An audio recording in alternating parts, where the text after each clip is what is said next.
Hello students, आज हम इस वीडियो में पिछले चैप्टर का दूसरा लेक्चर देखेंगे जिसका नाम है मानव जनन। इस लेक्चर में हम वृषण अर्थात टेस्टिस की संरचना और उसके आगे के बिंदुओं की चर्चा करेंगे। इस वृषण के बारे में पिछले लेक्चर में भी हमने जानने का प्रयास किया था, जिसमें हमने देखा कि वृषण कोश नामक थैली में स्थित होते हैं, जो कि उदर गुहा के बाहर पाया जाता है।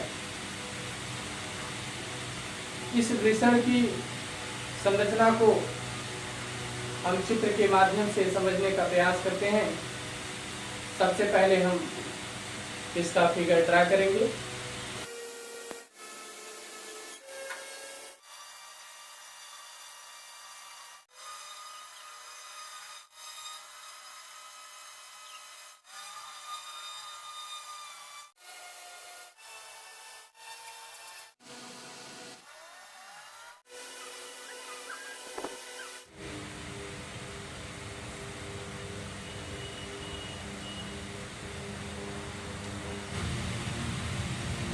वृषणों की संरचना, स्ट्रक्चर ऑफ टेस्टिस।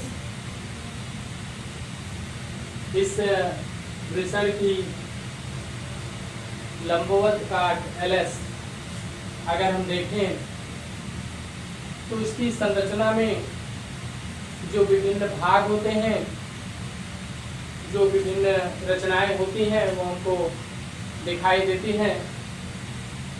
इसकी संरचना का अध्ययन करें तो हम देखते हैं कि वृषण में सबसे बाहर की ओर एक अस्तर पाई जाती है।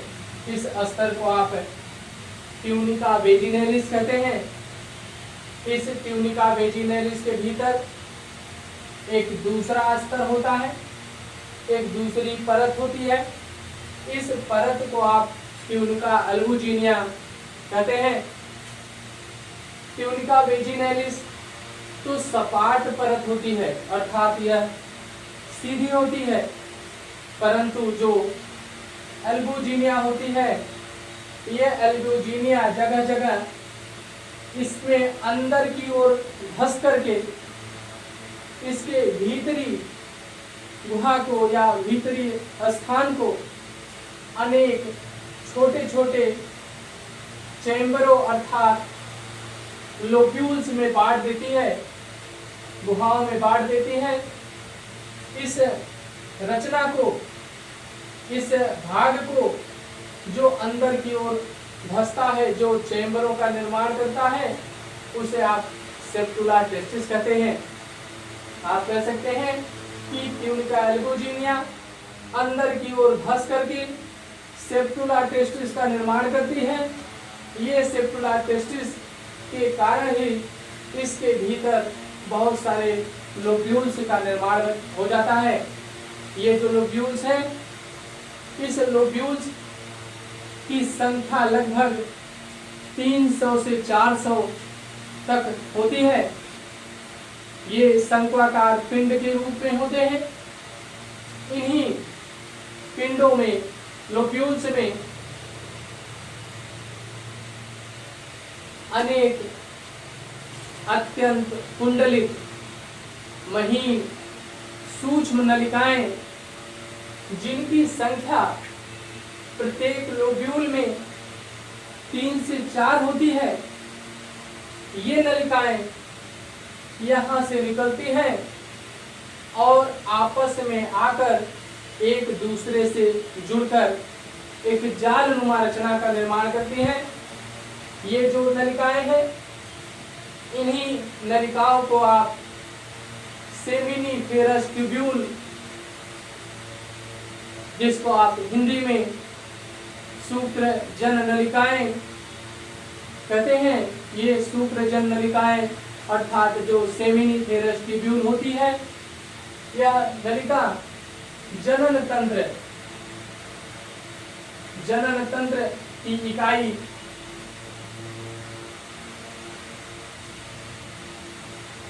अर्थात unit of reproduction, reproductive system इकाई कहलाती है। ये शुक्र नलिकाएं, ये सेमिनिफेरस ट्यूब्यूल। इसकी संरचना अगर हम देखें तो प्रत्येक नलिका लंबी पतली गुहा युक्त होती है, जिसका दूरस्थ छोर अर्थात अंतिम छोर बंद होता है, परंतु समीपस्थ छोर यहाँ पर आकर उस जाल में खुलता है। इस जाल को आप रीटी टेस्टिस कहते हैं। ये जो रीटी टेस्टिस है, इसमें सभी नलिकाओं के जाल खुलते हैं। कहते हैं कि प्रत्येक गुहा में इस शुक्रजन नलिकाओं की संख्या या शुक्र नलिकाओं की संख्या 3 से 4 होती है। इस रीटी टेस्टिस से अर्थात इस जाल से 10 से 12 की संख्या में कुछ मोटे आकार की नलिकाएं निकलती हैं, जिन्हें आप इफरेंट डक्ट्यूल्स कहते हैं। ये इफरेंट डक्ट्यूल्स आपस में मिलकर एक मोटी कुंडलित नलिका का निर्माण करते हैं। इस मोटी कुंडलित नलिका को एपिडिडाइमिस कहते हैं। यह एपिडिडाइमिस एक पिंड के रूप में या कह सकते हैं अत्यंत कुंडलित होकर सघन अवस्था में इस वृषण का आधा भाग ढके होती है। इसकी संरचना के बारे में हम आगे चर्चा करेंगे। अभी अगर हम देखें तो यही जो एपिडिडाइमिस होती है, जिसको आप अधिवृषण कहते हैं, यह अधिवृषण आगे की ओर इसका वास डिफरेंस अर्थात शुक्रवाहिका का निर्माण करती है।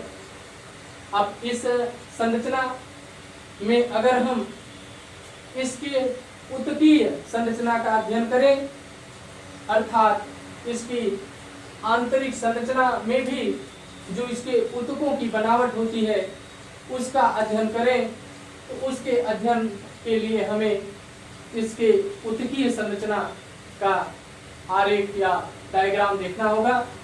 आगे हम देखेंगे इसकी ऊतकीय संरचना कैसी होती है।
वृषण की ऊतकीय संरचना। वृषण की ऊतकीय संरचना इस डायग्राम के द्वारा हम समझ रहे हैं। वृषण में जो लोब्यूल्स होते हैं, जो पिंडक होते हैं, उसी के एक पिंडक या एक लोब्यूल का पार्ट है ये। इस लोब्यूल की संरचना में बहुत सारी शुक्रजन नलिकाएं अर्थात सेमिनिफेरस लोब्यूल देखी जा सकती हैं। ये शुक्रजन नलिकाएं चारों ओर से, ये सभी शुक्रजन नलिकाएं हैं, जिसमें एक शुक्रजन नलिका का पूरा भाग आपको दिखाया जा रहा है, बाकी नलिकाएं कटी हुई दिखाई दे रही हैं। तो इसकी संरचना में ये सेमिनिफेरस ट्यूब्यूल, जिसको आप यूनिट ऑफ रिप्रोडक्टिव सिस्टम कहते हैं, उसके चारों ओर एक आधार कला, जिसे आप बेसमेंट मेम्ब्रेन ट्यूनिका प्रोप्रिया कहते हैं, पाई जाती है, जो चारों ओर से एक तंतुवत परत, जिसको आप फाइब्रस शीट कहते हैं, के द्वारा घिरी होती है। ऐसे ही बहुत सारी जो शुक्रजन नलिकाएं होती हैं, ये इस लोब्यूल में, इस पिंडक में एक संयोजी ऊतक, एक कनेक्टिव टिश्यू के भीतर धसी होती है। ये कनेक्टिव टिश्यू यहाँ पर आपको दर्शाया गया है, अर्थात पिंडक के भीतर कनेक्टिव टिश्यू में धसी हुई बहुत सारी शुक्रजन नलिकाएं पाई जाती हैं। इस आधार कला अर्थात बेसमेंट मेम्ब्रेन के भीतर की सतह पर स्पर्मेटोगोनिया, आप कह सकते हैं जर्मिनल एपिथेलियम की परत पाई जाती है। इस जर्मिनल एपिथेलियम की परत में आपको दो प्रकार की कोशिकाएं देखने को मिलती हैं। कुछ कोशिकाएं जो आकार में बड़ी होती हैं, सपोर्टिंग सेल्स, सहायक कोशिकाएं, या फिर ये सरटोली कोशिकाएं कहलाती हैं। ये जो सरटोली कोशिकाएं होती हैं, सपोर्टिंग सेल होती है।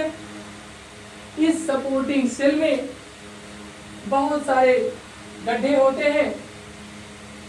इन्हीं गड्ढों में ही जो स्पर्मेटिड्स होते हैं धंसकर स्पर्म में डेवलप होते हैं, अर्थात स्पर्मेटिड्स का विकास स्पर्म के रूप में इन्हीं गड्ढों में होता है। ये कोशिकाएं पोषण का भी कार्य करती हैं। साथ ही साथ दूसरी प्रकार की कोशिका, जिसको आप स्पर्मेटोगोनिया कहते हैं, ये स्पर्मेटोगोनिया विभाजन द्वारा बहुत सी जनन कोशिकाओं का निर्माण करती हैं। स्पर्मेटोगोनिया से बनी जो कोशिकाएं होती हैं, उन्हें आप primary spermatocyte cells, primary spermatocyte cell से सेकेंडरी स्पर्मेटोसाइट सेल बनती है। सेकेंडरी स्पर्मेटोसाइट सेल से ही स्पर्मेटिड्स बनते हैं, और यही जो स्पर्मेटिड्स होते हैं, ये स्पर्मेटिड्स स्पर्म का निर्माण करते हैं, जिसके लिए ये सरटोली कोशिकाओं के गड्ढों में धंसे होते हैं। कहते हैं इन संरचनाओं की बात करें तो जो संयोजी ऊतक होता है, इस संयोजी ऊतक में बहुत सारी आपको रुधिर वाहिनियां, तंत्रिकाएं भी देखने को मिलती हैं। इसके अलावा कुछ विशेष प्रकार की स्रावी कोशिकाएं, जिसे आप सेक्रेटरी सेल कहते हैं, ये कोशिकाएं भी पाई जाती हैं। जो हार्मोन्स का स्रावन करती हैं, इन्हीं कोशिकाओं को आप इंटरस्टिशियल सेल या फिर सेल्स ऑफ लेडिंग कहते हैं।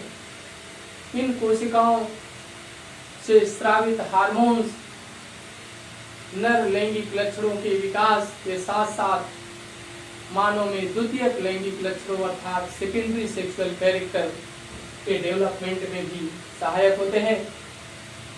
इसके साथ इस सर्टोली कोशिकाओं से भी कुछ हार्मोन स्रावित होते हैं जिन्हें इन्हिबिन कहते हैं। इन्हिबिन इस वृषण में शुक्राणु के निर्माण की प्रक्रिया का नियंत्रण करने वाले जो हार्मोन्स होते हैं उनके कार्यों का नियमन करते हैं। इसके पश्चात हम आगे इस नर जनन तंत्र अर्थात मानव के नर जनन तंत्र के दूसरे अंग जिसका नाम एपिडिडाइमिस के बारे में अध्ययन करेंगे। इसकी चर्चा हम अपने अगले लेक्चर में करेंगे। Thank you.